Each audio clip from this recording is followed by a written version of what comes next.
AI explained X. Let's dive in. Someone asked an AI to dream of a forest, and this is what it made.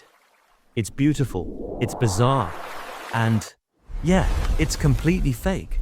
But it makes you wonder, can an AI actually dream?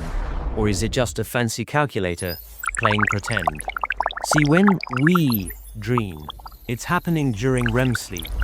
Our brains are just going wild, remixing memories, stirring up feelings, and making these crazy stories.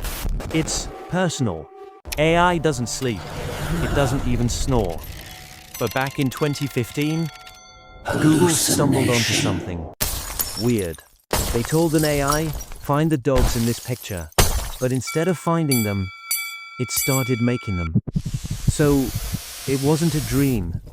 It was more like the world's weirdest game of connect the dots, just finding patterns and dialing them to 11. Fast forward to today, and tools like DAL and Midjourney, they're dreaming up entire worlds from just a few words. And that's the secret. The AI isn't imagining a new library. It's just an incredible DJ, remixing millions of cloud and library pictures it's already seen. There's no spark of originality, just a mashup of everything it's ever been shown. So some researchers tried a wild experiment. They fed the AI its own creations, over and over. Think a mirror facing a mirror.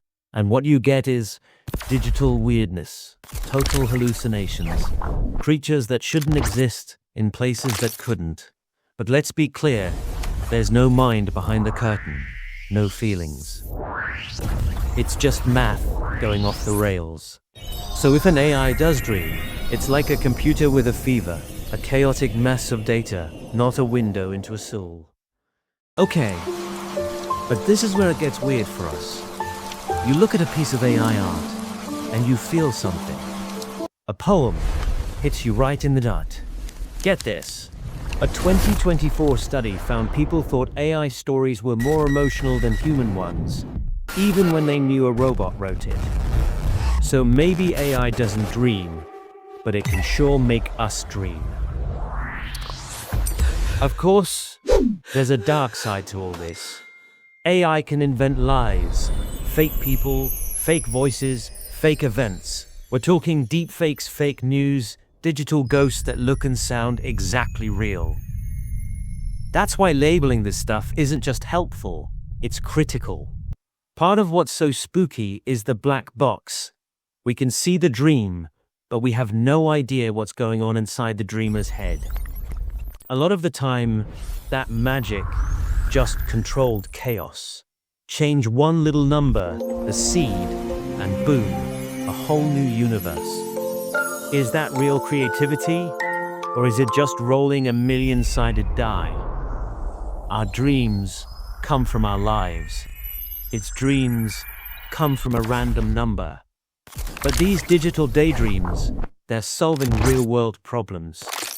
Right now, AI is dreaming up new medicines, unlocking scientific breakthroughs, and reshaping what's possible.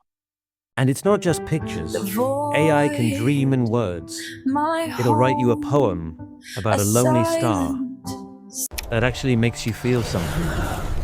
Or cook up a whole symphony from a single word. Hallucination. And every note, just its best guess at what we think sounds beautiful. And this is where it gets really cool. Artists aren't being replaced. They're becoming pilots for these insane dream machines. The new art form isn't just about painting, it's about prompting. Finding those magic words, the ones that unlock the machine's imagination. But that brings up a huge question. Who owns the dream? The person with the prompt? The AI? Or the millions of artists it learned from? An AI's dream is built on our reality. Every photo, every painting, every book we've ever made. It's like a ghost of our own culture. Which leads to the biggest question of all. As these things get smarter, could something new just emerge? Could it get a digital subconscious? Start having its own ideas? Honestly, nobody knows. So, can AI dream? The simple answer is no. Not like you and me. There are no feelings, no real consciousness. But it can do something else, something almost crazier. It can hold up a perfect mirror to our own imagination. And a mirror doesn't just show you your face, it shows you how you see the world. So in building the strange artificial dreamer, we've accidentally forced ourselves to look in the mirror and ask, wait, what is our creativity anyway? This isn't the end of the story. We're in chapter 1. And the line between a calculator and a creator is getting blurrier every single day. If your brain's buzzing with this stuff, like mine is, hey, you're in the right place. Thanks for watching, y'all. If you're at all curious about the future of AI, then go on and hit subscribe, and let's explore it, 1x at a time.